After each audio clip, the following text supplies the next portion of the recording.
Olá, e hoje é dia de estreia aqui no Boletim Diário, com ele que é fundador do escritório Jarbas Domingos Advocacia, mestre em Direito pelo Centro Universitário Salesiano de São Paulo, especialista em Direito Administrativo pela Universidade Cândido Mendes, bacharel em Direito pela Universidade Estácio de Sá, tem uma experiência na área de Direito Público com ênfase em Direito Administrativo, especialmente em contratações públicas e servidores públicos.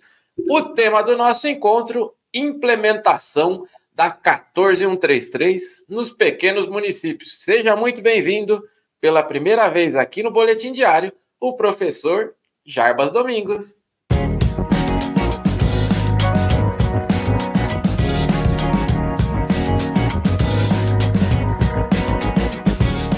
Olá a todos, eu sou o Jarbas Domingos.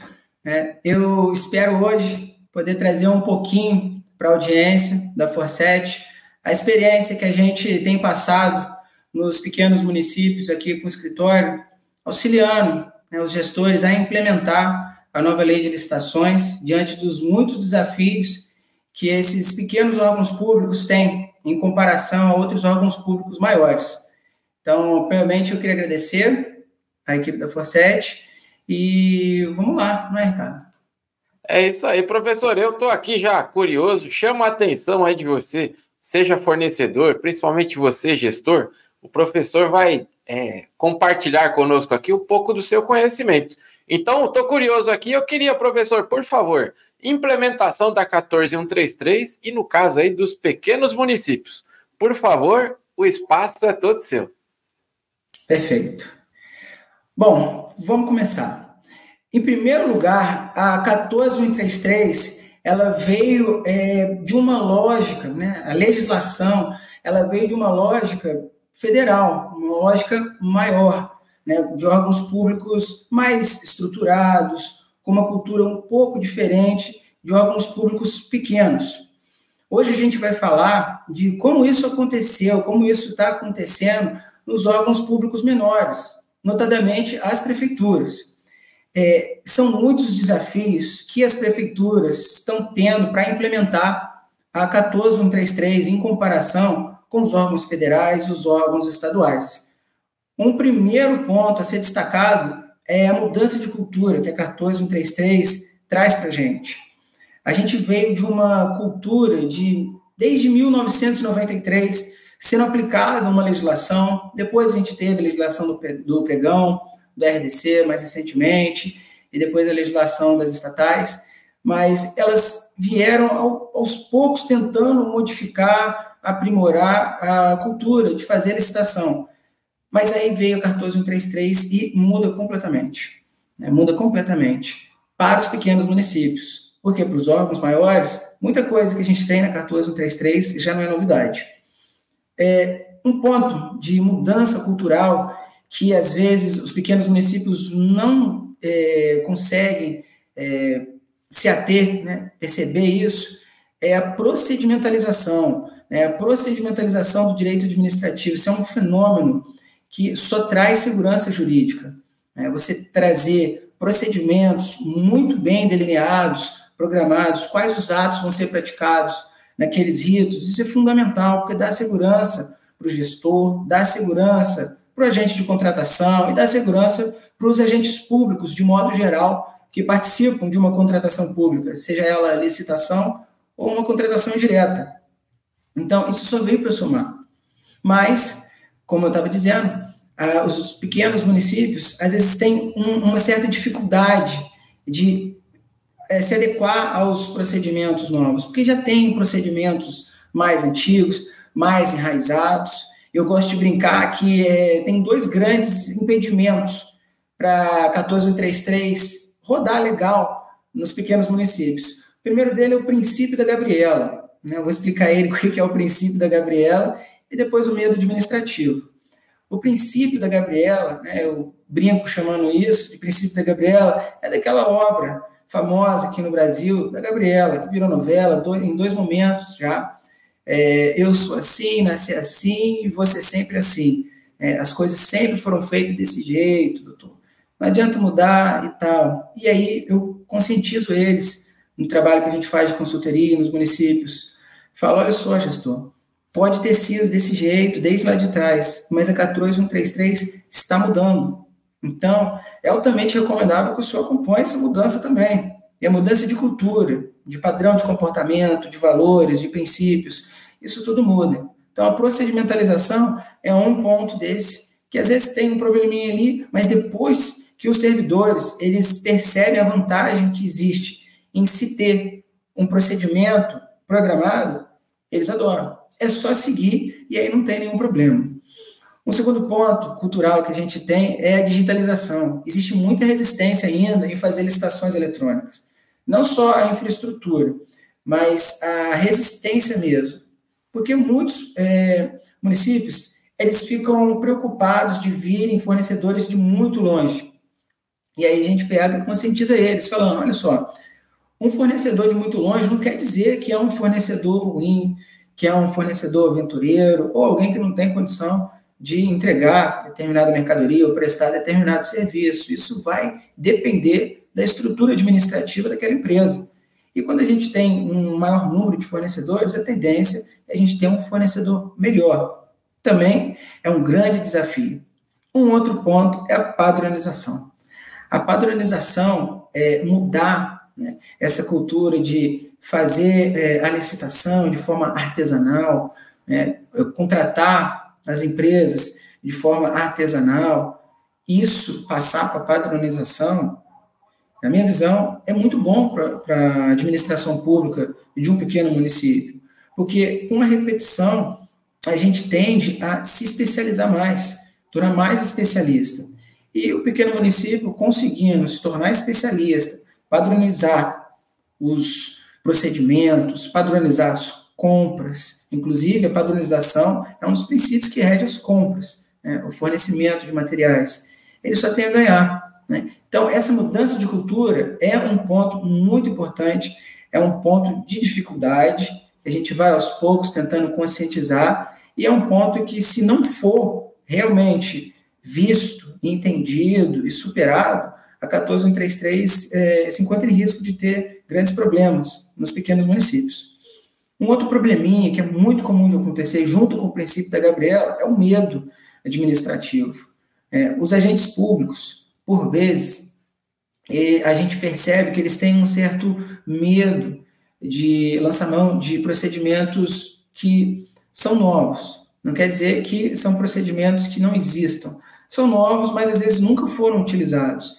Tem medo de órgãos de controle, tem medo do Tribunal de Contas, medo do Ministério Público, e aí vem o nosso papel, dizer para eles que a inovação não é ruim. A inovação bem pensada, planejada, né, utilizando as ferramentas que hoje a gente tem, ferramentas tecnológicas, ferramentas de gestão, ela é bem-vinda. E a tendência que a gente verifica nos tribunais de contas e nos principais autores também é abraçar essas inovações, né? Então, além disso, tem uma questão muito interessante. Nesses primeiros anos da nova lei de licitação, elas tendem, os órgãos de controle, eles tendem a não ter uma atuação mais punitiva, mas sim orientativa. E como ainda há muitos pontos que não tem ainda uma jurisprudência pacificada, eu digo aos gestores, fiquem tranquilos, inovem, sigam o procedimento descrito na lei e nos seus regulamentos, que os tribunais de contas, os órgãos de controle de modo geral, não vão questionar. Eles vão perguntar, eles vão querer explicações, eles vão querer que se demonstre como você chegou, por exemplo, àquela estimativa de valor, como você chegou, por exemplo, à escolha daquele serviço, naquele formato, naquele modelo de execução, naquele modelo de gestão, em detrimento de outros.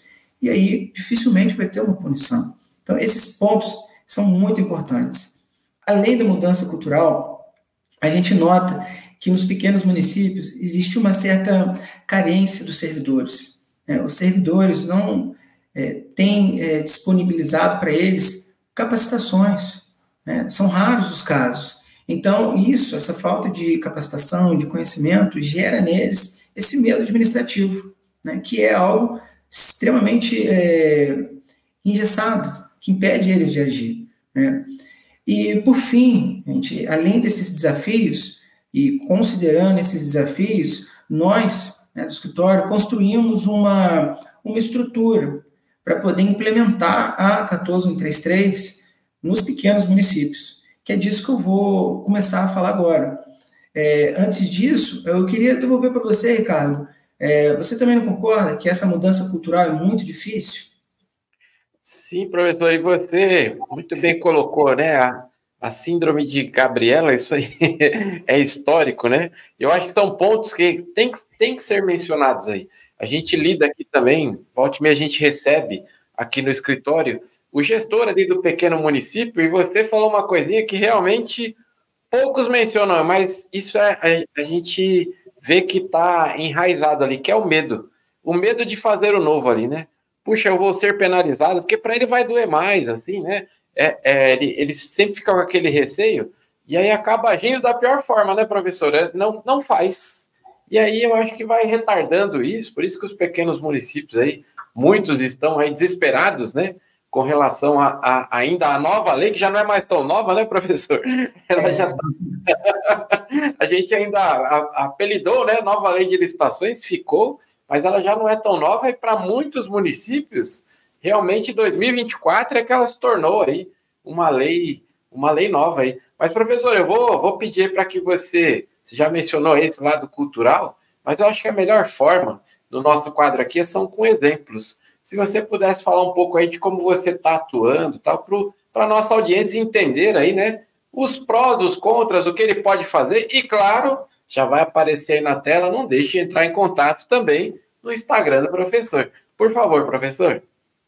Perfeitamente. Então, considerando tudo isso, né, a experiência que a gente adquiriu ao longo de alguns anos, trabalhando como assessor jurídico nos municípios aqui da região, onde nós temos a sede do escritório, a gente percebeu que a melhor forma de implementar essa nova lei de licitações, né, a não tão nova lei de licitações, são 4 etapas. Então, na nossa consultoria, primeiro a gente faz uma introdução, porque muitos agentes públicos não têm a menor ideia de quais são as novidades que a 14133 trouxe para a gestão pública, e são muitas novidades. Existem ferramentas novas, interessantíssimas, ferramentas antigas foram melhoradas, prazos foram ampliados, especialmente na área de obras públicas, nós temos inovações que vão facilitar muito a vida do gestor. Então, a gente faz essa introdução. A gente trabalha com oficinas teóricas e práticas também com os agentes públicos, mostrando para eles o que tinha antes e o que há agora. O segundo momento, a gente faz a regulamentação da nova lei de licitação. A regulamentação é indispensável. Alguns pontos da nova lei de licitação são inaplicáveis se não houver regulamentação. Então, fazemos decretos para cada assunto, cada ponto importante. Uma pesquisa de preço precisa de um decreto, o sistema de registro de preço precisa de um decreto, a regulamentação dos agentes, quais são as competências dos agentes, o agente de contratação, o gestor, a fiscalização. Muitos municípios não têm ideia de como faz fiscalização, isso é uma tragédia. Então, a gente trabalha com essa regulamentação também. Paralelamente à regulamentação, a gente trabalha com a orientação. Como é feita essa orientação? A gente faz um minuto de decreto, a aprovação desse minuto de decreto, e a gente trabalha uma capacitação específica para aplicar aquele decreto, aquele regulamento específico daquele município. E aí prepara os servidores, inclusive entregando minutas padrão de documentos técnicos e, por exemplo, estudos técnicos preliminar, documento de formalização de demanda, toda essa parte, esse arcabouço de documentos da fase preparatória. E depois a gente vai acompanhando, num quarto momento, a aplicação da nova lei, visitando, se dispondo a responder todas as dúvidas que vão surgindo na aplicação dessa nova lei, porque muitas dúvidas só aparecem na prática. Não tem teoria que vá esgotar todas as dúvidas numa lei dessa, uma lei que mudou, né, para os municípios muita coisa, mudou muita coisa mesmo. Os municípios que eu vi, eles não tinham a menor ideia que era um ETP, um estudo técnico preliminar, algo que a administração federal já faz há muito tempo. Então, é muito importante ter esse acompanhamento. Então, foram 4 né, aqui 4 etapas: a introdução, a regulamentação, a orientação e o acompanhamento desses municípios. Nós estamos caminhando a passos largos, né, nos lugares que temos trabalhado, e é muito positivo. Os servidores, os agentes públicos, de modo geral, têm se mostrado muito receptivos, estão buscando aplicar a nova lei de licitação. E estão gostando, porque ela é superior à antiga, né? Então, é assim que a gente tem trabalhado, né, junto com os municípios. Professor, eu fico super feliz aí você mencionar, porque muitas vezes a gente vê na internet só se falando assim o lado negativo, tal, né? E você já bem mencionou aí que você está acompanhando, está próximo aí dos pequenos municípios e eles estão recepcionando de uma maneira prazerosa, né? A nova lei, porque ela traz modernidade, sim. Muita coisa é saudosismo, né? A gente era acostumado lá com papel, né? Com aquela coisa presencial. Eu menciono muito isso. Quem gostava de pregão presencial aí era mais pelo fato assim do que ele proporcionava, né? Mas falar que o eletrônico ele é bem melhor para ambos os lados, né? Tanto para o gestor como para o fornecedor. E por falar em fornecedor, professor, eu quero, se possível, né, que já faz parte aqui do nosso quadro, que você deixe aí também um recado para o fornecedor que nos acompanha aqui também, se possível, falar, eu sei que você presta consultoria a fornecedores também, que dicas que você dá aí do que você tem acompanhado para o fornecedor aí, em épocas de nova lei, né, para que a gente se atente aos erros que você eventualmente já percebeu aí. Por favor, professor. Perfeito, Ricardo. Então, para o fornecedor, eu recomendo fortemente que vocês abram a mente para o processo de digitalização, porque a tendência hoje é tudo ficar digital. Os processos judiciais já são digitais, né?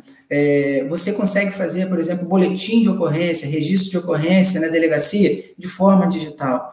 As licitações não são diferentes, né? Se você tem uma audiência digital, às vezes audiências até de causas penais, na licitação não tem nenhum impedimento dela ser eletrônica. Então, é indispensável que todas as empresas que queiram participar de licitações tenham uma estrutura adequada, tenham uma internet adequada, tenham máquinas adequadas, quem for possível, ter uma equipe de TI para auxiliá-la, né, para ela não ter problemas. Tá? Esse é um primeiro ponto. Além disso, identificar muito bem o que ela se propõe, né, a fornecer e assumir um compromisso com isso. Ver realmente nas licitações uma oportunidade de negócio incrível. Nós temos muitos entes federativos, né, muitos entes federativos, dentro deles muitas entidades, muitos órgãos, existem licitações acontecendo todos os dias em vários lugares do Brasil. Então é indispensável que o fornecedor se comprometa, né, a jogar o jogo da licitação, que é um jogo bacana, é um jogo que hoje avançou muito, né? Nós aqui do escritório, a gente faz um trabalho de assessoria, né, acompanhando as licitações que chegam para a gente, cadastrando os documentos, avaliando, né, qual é a licitação mais adequada ou não, dentro do perfil do fornecedor, apresentando eventuais impugnações, recursos. Então, é muito importante que o fornecedor também se preocupe com essa parte da assessoria dele, porque nem sempre é o preço que vai vencer uma licitação, né? É até curioso, né, se eu comentar isso, cara, porque as últimas licitações que a gente participou aqui no escritório, nenhuma foi pelo preço, foi por conta de documentação. Então, a gente não estava lá no topo, né, no pódio, mas as empresas que estavam, não estavam com a documentação em dia. E aí eu falei para o dono do cliente, espera, não vamos baixar não, espera, deixa essa licitação correr, que vai que chega na gente. Aí chegou na gente. Então, é muito importante ter esse aparato tecnológico hoje em dia, ter uma mentalidade do fornecedor, que é diferente da mentalidade de uma empresa que só fornece para particulares, e ter uma assessoria. É indispensável isso, na minha visão. Dicas sensacionais. Gente, o nome disso aí é experiência. Vai aparecer mais uma vez aí na tela o Instagram do professor. Não deixe de entrar em contato. Foi assim que nós chegamos até o professor Jarbas aí, ó. Aproveite tudo isso. Se você ainda não o conhecia, comece a segui-lo lá. Troque ideias aí com ele. Ele tem muita experiência, não sei se vocês perceberam, dos dois lados. Tanto do lado da gestão, como do lado aí de você, fornecedor. Professor, o papo quando é bom acontece isso aí, ó. O tempo fluiu. Quero agradecer aí o seu tempo, disponibilidade. Tenho certeza que este é o primeiro de muitas vezes que você vai passar aqui pelo nosso quadro. Então, com a sua vinda, reforçamos o compromisso de que licitação é o nosso negócio. Muito obrigado, professor, e até a próxima. Eu que agradeço. Até a próxima.